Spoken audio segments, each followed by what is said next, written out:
Hello guys, আসসালামু আলাইকুম। কি অবস্থা সবার? আশা করছি সবাই ভালো আছেন। এই যে প্রতিদিনকার মতো আপনাদের মাঝে আরও একটি নতুন ভিডিও নিয়ে চলে আসলাম। তো এই যে সকালবেলা রেডি হয়ে মা ছেলে দুজনেই স্কুলের দিকে যাচ্ছি। আমার ছেলের স্কুলের পরীক্ষা চলতেছে, এই কারণে আমি নিয়ে যাচ্ছি। তো এই যে স্কুলে যাওয়ার পরে কিছুক্ষণ অপেক্ষা করলো, বাচ্চারা খেলাধুলা করতেছে। তারপরে সবাই ক্লাসে ঢুকে গেছে। তো আমি ছেলেকে দিয়ে চলে আসছি এইখানে ছেলের পছন্দের ভুনা খিচুড়ি মুরগির মাংস দিয়ে।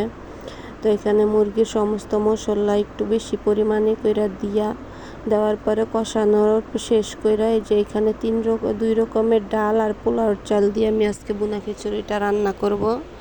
প্রথমে একটু সিদ্ধর থেকে সিদ্ধ পরিমাণে হয় না, একটু কম। ওই সময় ধুয়ে রাখা পোলাওর চালগুলা আমি দিয়ে দিচ্ছি। এইখানে পরিমাণে মশলা একটু বেশি নেবেন, এই কারণে যে চালের ভিতরে আর এক্সট্রা কোনো মশলা চাল দেওয়ার পরে অ্যাড করা হবে না। এই যে এক মশলার ভিতরেই দিয়ে রান্না করব। আর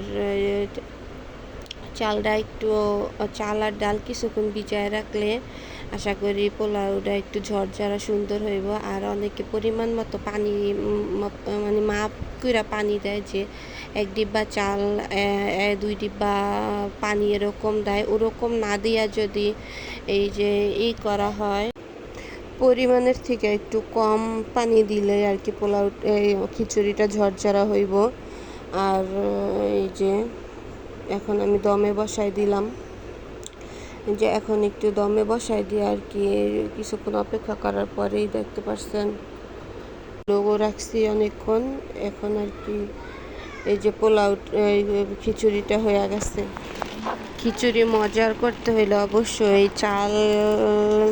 চাল যেটুকু নিবেন, ডাল অর্ধেকের থেকে একটু বেশি নিবেন, তাহলে অবশ্যই মজা হবে। এই যে তারপরে একটু ছেলের স্কুলে আবার যাওয়ার পরে একটু দোকানে গেলাম। এখানে মহিলাদের যাবতীয় মেশিনের যত জিনিস আছে ওইগুলো পাওয়া যায়, ওইখানে গেছি। তারপরে এই যে একটা পেজ থেকে আমার হাজব্যান্ড দই অর্ডার করছিল। এই যে বলছে, ফোন দিয়া বলতেছে যে দইটা একটু টেস্ট করে দেখতে যে ভালো কি না, যেহেতু একটা পেজ থেকে আনা হয়েছে।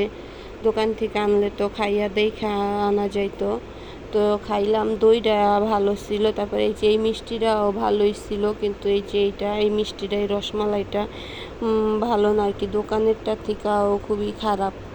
তো বলার সময় বইলা দিছে যে মুখে লেগে থাকার মতো স্বাদ নাকি। তো আশা করি